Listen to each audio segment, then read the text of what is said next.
Welcome back to the deep dive where we, dive deep. Yeah. This time we're going global.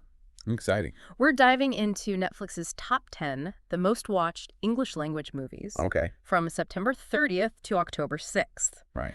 But it's not just about like, oh, this movie's popular. Right. It's about figuring out what those top picks tell us Yeah. about what people all over the world are really craving right now. What they want to see. Exactly.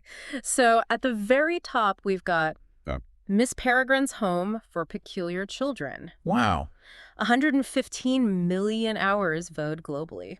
That's huge. So, Peculiar Children, A Mysterious Home, why is this resonating with so many people? It's really interesting, right? When you think about it, the world can feel kind of overwhelming sometimes, and Miss Peregrine's, it offers this escape. That's true. It's like stepping into a whole other world. Exactly. A little bit of magic when we might need it most. And it's not just a handful of countries either. This film landed in the top 10 in 60 countries. 60. That's incredible. Yeah. Really speaks to, like you were saying, maybe this universal desire for something more, something beyond our everyday lives. Yeah, like that need for a little wonder, a little magic. It's something we all seem to share, no matter where we're from. Absolutely. But it's not all fantasy and escapism, right? We've also got the Sing movies still going strong in the top 10. The singing never stops. They're practically classics at this point. They are. They really are. I mean, think about what musicals offer. Yeah. Right? It's familiar. It's often upbeat. It's comforting. Exactly. Kind of like comfort food. When things are tough, we turn to what feels good, what we know, like rewatching your favorite sitcom. 100%. Yeah. And in a world that often feels anything but comforting, it makes sense that we crave that. Right. It's that shared experience of something joyful, something that just makes you feel good. Yeah, exactly. And speaking of shared experiences, some movies resonate more strongly with particular cultures, right? Absolutely. Like we saw Jailbreak, Love on the Run, really finding an audience in places like Iceland, Switzerland.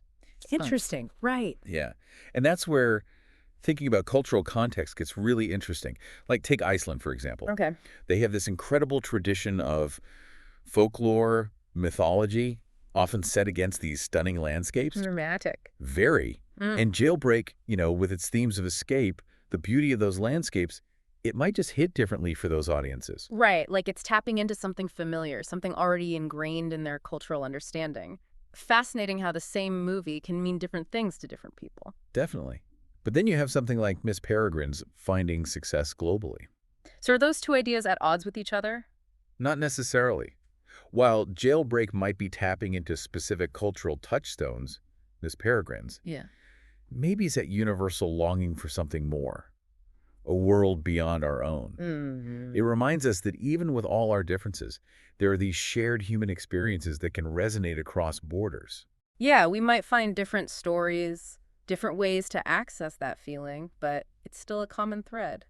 That's pretty cool when you think about it. It is. Like, we're all searching for that same feeling, but finding it in different places, in stories that speak to our own individual cultures. Exactly. It's about finding those stories that resonate, that feel familiar in some way. Yeah. Okay, so we've got escapism, we've got comfort watching. Anything else we can learn from this top 10 list?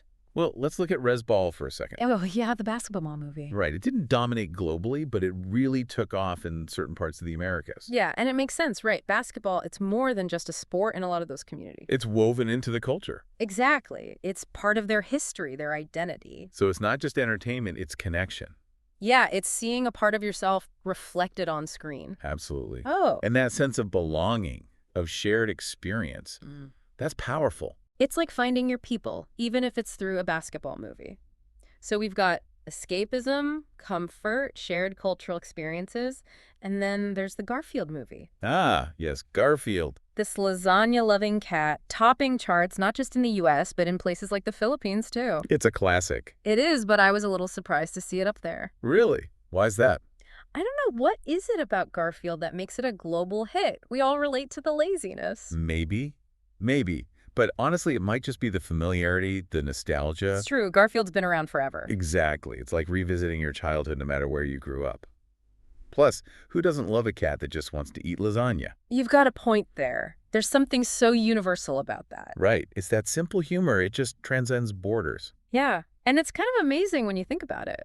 What's that? All these movies, whether it's a fantasy world, a musical, or, a lasagna-loving cat, Right. they can all act as these cultural bridges, Ah, connecting us in these unexpected ways. absolutely. And I think it speaks to the power of storytelling, right? Yeah. Even when the world feels divided, these shared experiences, these moments of connection through entertainment, they remind us of our shared humanity. It's like we might all be watching the same movie, but we're seeing it through our own unique lenses, It's true. and yet we still find those things that bring us together. It's fascinating. It really is. We started with a simple top 10 list, Yeah. and now we're talking about global tastes, cultural trends. The power of entertainment. It's like holding up a mirror to society, but instead of seeing ourselves, we're seeing stories. Stories that reveal what we're drawn to, what we crave. What we fear, maybe even. It's all reflected there. It's like we often forget, There. We see a list of popular movies, and we don't always think about the why behind it all. Exactly. We don't always see those deeper layers. Right, like what those choices say about us as a global audience. It's kind of amazing. It is. And it's a good reminder, I think, that entertainment is more than just a distraction. It's a reflection of who we are, what we're drawn to, even if it's just a lasagna-loving cat. 100%. It's about those shared experiences, those moments of connection that remind us, Of what? that even with all our differences, there's this fundamental human experience that ties us all together. I like that. That's a good way to put it. Yeah. So next time we're scrolling through Netflix, judging those top 10 lists, maybe we should take a moment. Totally. Like, look a little closer, ask yourself what you see. Exactly. What stories are resonating? Yeah. And why? Because those answers, they can teach us a lot about the world around us. And about ourselves. Exactly. What makes you wonder, what will we be glued to next week? Right. What will be the next global obsession? The mind boggles. Well, on that note, we've reached the end of our deep dive into the fascinating world of Netflix's top 10. Always a fascinating journey. It really is. Remember to keep exploring those deeper layers, folks. That's your deep dive for this week. Thanks for listening.